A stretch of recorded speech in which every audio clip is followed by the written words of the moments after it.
puissante main te guide. Au nom de Jésus.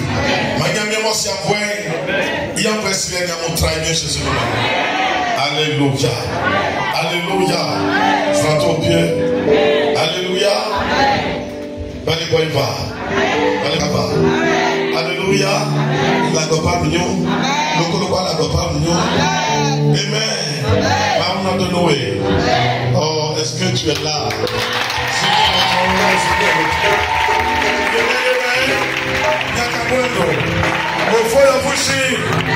Oh, alléluia. Ta parole est un chantier. Nous voulons la voir dans le cœur, afin de ne point pécher contre toi. Viens, Seigneur, nous conduire. Viens nous parler. Merci, Saint-Esprit, pour ce beau jour. Dans le nom de Jésus, nous avons prié. Amen.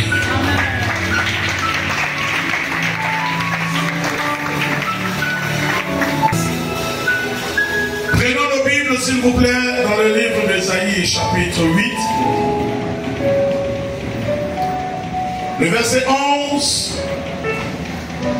au verset 13. Le thème de mon message ce matin est intitulé « C'est de ta crainte que j'ai besoin, Seigneur. C'est de ta crainte que j'ai besoin, Seigneur. » Un point que je veux mentionner aujourd'hui, qui est le point qui amène Dieu à approuver quelqu'un. La crainte de Dieu. On va pas chasser les démons. On va pas se repentir. Si on ne craint pas Dieu, notre marche ne peut pas changer. Et si notre marche ne change pas, les démons vont toujours revenir. Alléluia.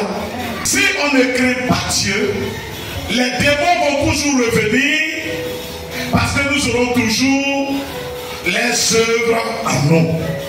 La crainte de Dieu est capitale pour demeurer dans la victoire. La crainte de Dieu est importante pour se maintenir dans la sanctification. Et je veux t'en parler avant de tourner complètement la page du combat spirituel. Je veux te dire que la crainte de Dieu en toi va empêcher les démons de revenir. Parce que la crainte de Dieu va t'empêcher de poser certains actes que les démons aiment. Alléluia. Ésaïe chapitre 8. À partir du verset, tenez debout pour la lecture de la parole. Alors l'Éternel nous parle ce matin et dit ceci. Ainsi m'a parlé l'Éternel. Ainsi m'a parlé l'Éternel. Quand sa main me saisit. Quand sa main me saisit. Et qu'il m'avertit de ne pas marcher dans la voie de... Et que l'Éternel m'avertit de ne pas marcher dans la voie de ce peuple. N'appelez pas conjuration tout ce que ce peuple appelle conjuration. Il dit, n'ayez pas le langage que le peuple a. Ne craignez pas ce qu'il craint. Ne craignez pas ce qu'il craint. Et ne soyez pas effrayés. Ne soyez pas effrayés. C'est l'Éternel des armées que vous deviez sanctifier. C'est l'Éternel des armées que vous devez sanctifier. C'est lui que vous deviez craindre. C'est lui que vous devez craindre et redouter. Amen. Restons debout et allons-y dans le psaume chapitre 25, verset 12 à 15. Dis ceci. Oui. Quel est l'homme qui craint l'Éternel? Quel est l'homme qui craint l'Éternel? L'Éternel lui montre la voie qu'il doit suivre. L'Éternel lui montre la voie qu'il doit suivre.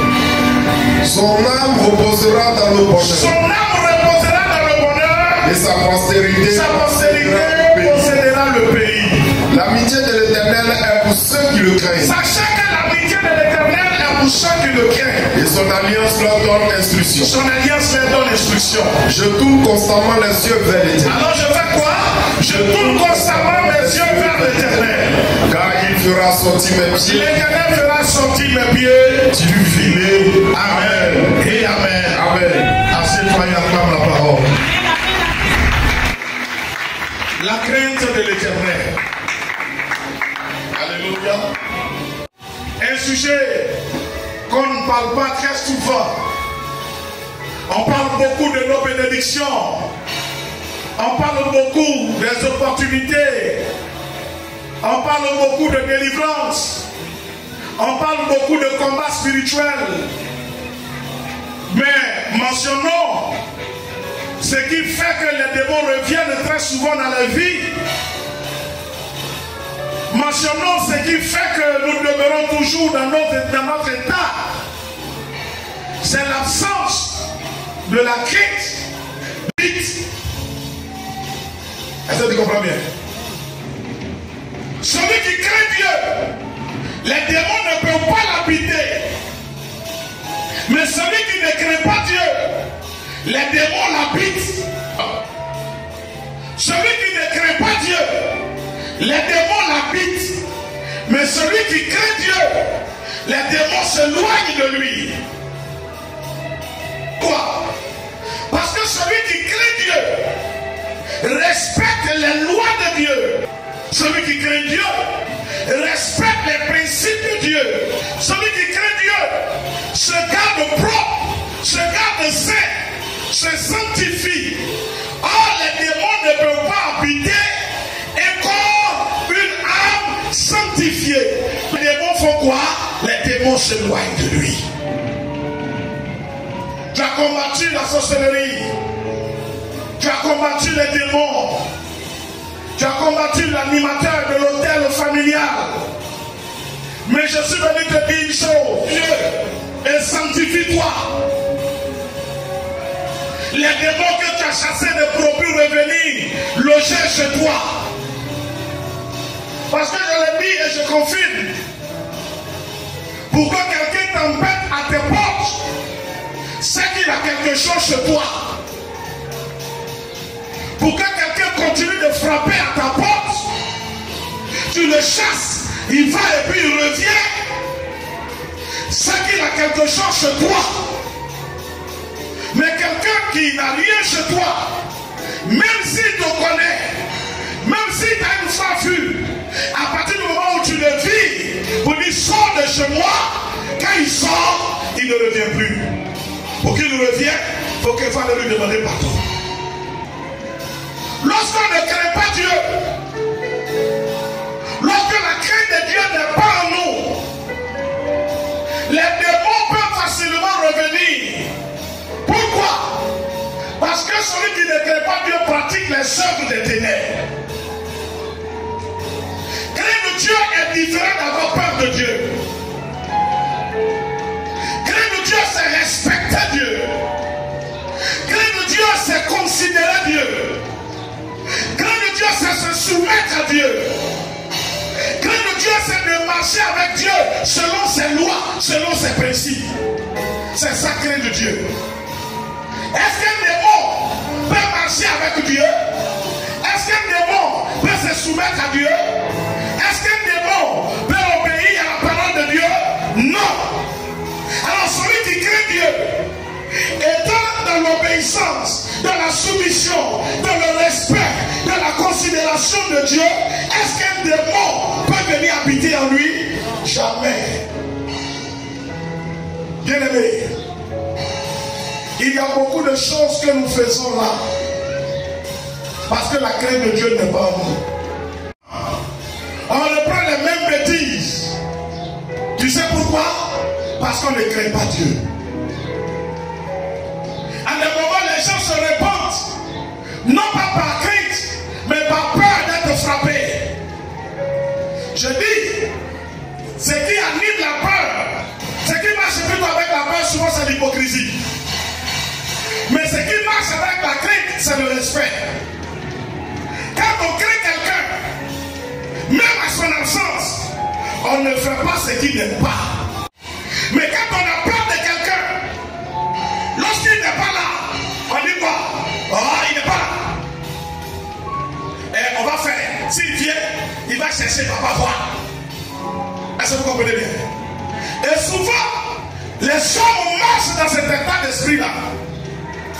Ils ne savent pas que Dieu les voit. Ils ne savent pas aussi que les démons les regardent. Et à des moments, on dit, c'est pas de ma faute. Et puis, ils tombent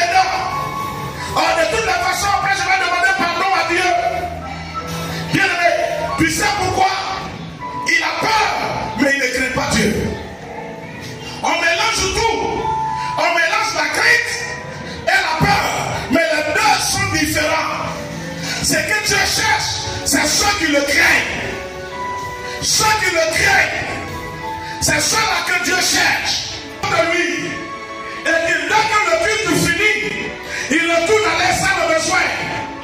Dès que la prière finit, il retourne à leur mensonge. Dès que la prière finit, il retourne à leur vol. Dès que la prière finit, il retourne aux abominations à l'encore. Dès que la prière finit, dès que l'occasion se présente, il retourne au vol. Dieu n'a pas besoin d'eux. Amen. Dieu cherche ceux qui le craignent. Et ceux qui craignent Dieu, en eux habite la vie de Dieu. Ceux qui craignent Dieu, en eux habite la sanctification. Pourquoi? Parce qu'à cause de la crainte qu'ils ont de Dieu, ils ne se permettent pas de faire n'importe quoi. L'apôtre Paul dit sanctification. Pourquoi? Parce qu'à cause de la crainte qu'ils ont de Dieu, ils ne se permettent pas de faire n'importe quoi. L'apôtre Paul dit, tout est permis, mais seulement tout ne m'est pas utile. Pourquoi? Parce qu'il craint Dieu. Paul peut faire tout ce qu'il voulait. Mais il sait que parce qu'il craint Dieu, il ne peut pas se permettre tout ce qui traversait sa tête. Alléluia. Alléluia. Toujours en train de chercher la face de Dieu. C'est pas parce qu'il n'a pas l'occasion de pécher, mais lorsque le péché vient devant lui, son intérieur lui dit, Dieu n'aime pas ça. Son intérieur lui dit, Dieu n'aime pas ça. Acclame Dieu pour mon ancien. Dieu n'aime pas ça. Les gens savent que tu as une destinée glorieuse. Et s'ils ne font pas attention, tu vas réussir. Ce qu'ils vont utiliser pour te maîtriser, c'est ce que tu sous-entends aimer, tu prétends aimer. C'est ça qu'ils vont utiliser pour te maîtriser. Bien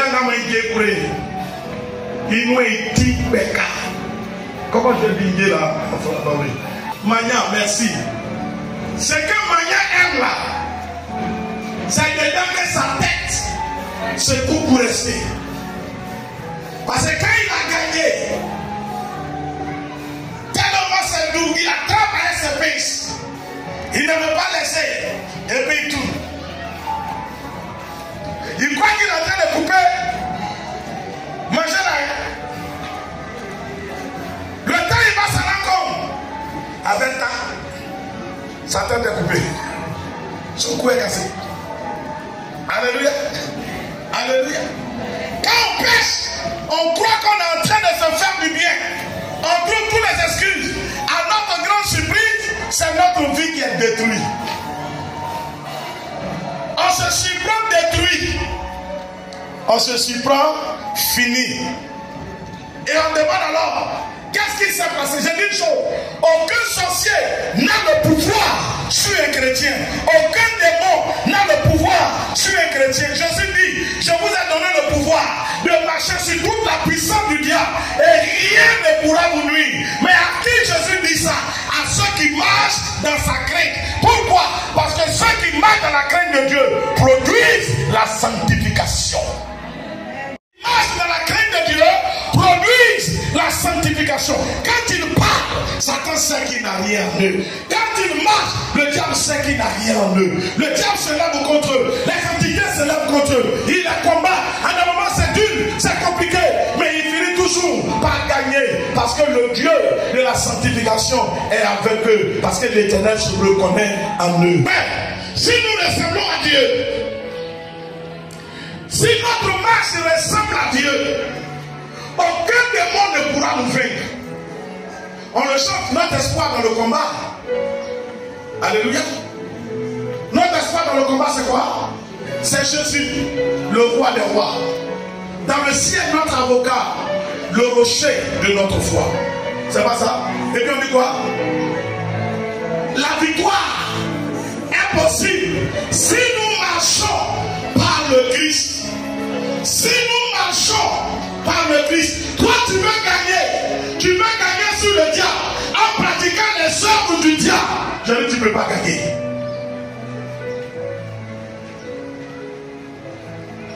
Tu ne peux pas gagner Satan en pratiquant ses Oh oh. Qui connaît le mensonge de Satan? Toi qui mens pour la circonstance. Ton voisin lui fait attention. Fais attention. Quand les gens te proposent qu'on peut boire un peu, ou surtout les hommes d'affaires, c'est rien. Oh, c'est pas ça qui m'a fait que je suis ma fille. Jésus a multiplié le vin. Jésus a changé l'eau en vin. Il a lui un objectif qu'il poursuit. Il n'y a rien de plus précieux en toi que ta relation avec Dieu. Et c'est ça qu'ils doivent voler. S'ils doivent te donner l'or du monde pour voler, ils vont le faire. Parce que la Bible dit c'est de l'abondance du cœur que la bouche parle. Tel qu'il est là, c'est comme ça qu'est son cœur. La nudité, il dit que personne ne découvre ta nudité. C'est écrit dans la Bible. Toi tu montes tes fesses à qui? À qui tu montes tes fesses? Ça ne fait pas partie de ta nudité. Alors donc quand tu montres là, c'est quel verset qui te soutient? Tu dis que c'est la mode. La mode, tu ne sais pas qu'il y a beaucoup d'éléments de la mode qui viennent du diable pour détruire la vie des enfants de Dieu. Il y a des gens, des soeurs qui sont assis à côté d'elle, tu parles en langue douce quand tu arrives là-bas. Et puis tu as les yeux toujours fermés. Elle t'oblige dans le recueillement. Parce que dès que tu ouvres les yeux, ton esprit veut voyager. Donc tu dis comme ça.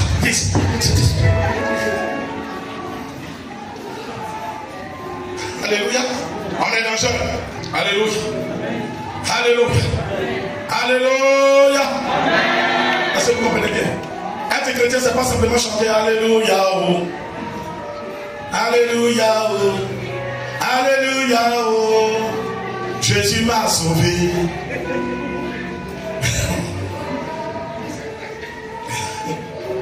Est-ce que tu m'entends? Est-ce que je te fais du bien? Je te chante, non? Mais je te fais du bien. Ça fait que les foyers chrétiens ne tiennent plus. Les menaces des foyers païens ont gagné les foyers chrétiens. Parce qu'à l'église, la séduction est à outrance. Qui est-ce que Satan utilise? Les enfants, supposés enfants de Dieu, qui ont en eux la sémence du diable. Ils ne craignent pas Dieu. Et le jour où une prophétie sort, il dit, ah Dieu, pardonne-moi, il ne savait pas. Il ne sait pas comment. Alléluia. Alléluia. Allons-y dans le livre de le Psaume chapitre 33, le verset 16 au verset 19. Psaume 33, verset 16 au verset 19. Oui. Ce n'est pas par une grande armée qui sauve, ce n'est pas une grande armée qui sauve le roi. Ce n'est pas une grande armée qui sauve le roi. Ce n'est pas une grande force qui délivre le héros. Ce n'est pas une grande force qui délivre le héros. Le cheval est impuissant pour assurer le salut. Le cheval est impuissant pour assurer le salut. Et toute sa vigueur ne donne pas la délivrance. Ça ne donne pas la délivrance. Voici. L'œil de l'Éternel est sur ceux qui le craignent. Sur ceux qui espèrent en sa bonté. Sur ceux qui espèrent en sa bonté. Afin d'arracher leur âme à la mort. Afin d'arracher leur âme à la mort. Et de les faire vivre au milieu de la famine. Tu comprends? Reprends le verset 18. Il dit voici. L'œil de l'Éternel est sur ceux qui le craignent. Qui le craignent. Sur ceux qui espèrent en sa bonté. Oui. Afin d'arracher leur âme à la mort. Et de les faire vivre au milieu de la famine. Claire.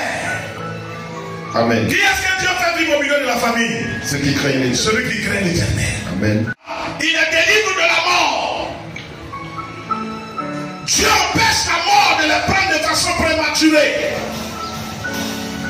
Parce qu'il le craint. Et quand tout le monde a faim, Dieu permet qu'eux ils mangent. Dieu les délivre de la famine. Pourquoi? Parce qu'il le craint. Frère, je m'en vais à la fin de mon message pour te dire, accepte de craindre Dieu. La crainte est différente de la peur. On a peur de quelqu'un parce que la personne, n'est-ce pas, vous terrorise, etc. Et quand il est là, on a une vie rangée, organisée. Mais quand il n'est pas là, on fait ce qu'on veut. Mais la crainte, c'est le profond respect qu'on a de quelqu'un qui nous amène à pouvoir mieux nous tenir, à nous soumettre à lui, à faire ce qu'il veut en sa présence comme à son absence. Tu es là, tu dis que tu es chrétien, c'est que Dieu n'aime pas. Abandonne, ça veut dire que tu crains Dieu. Si tu n'abandonnes pas, c'est que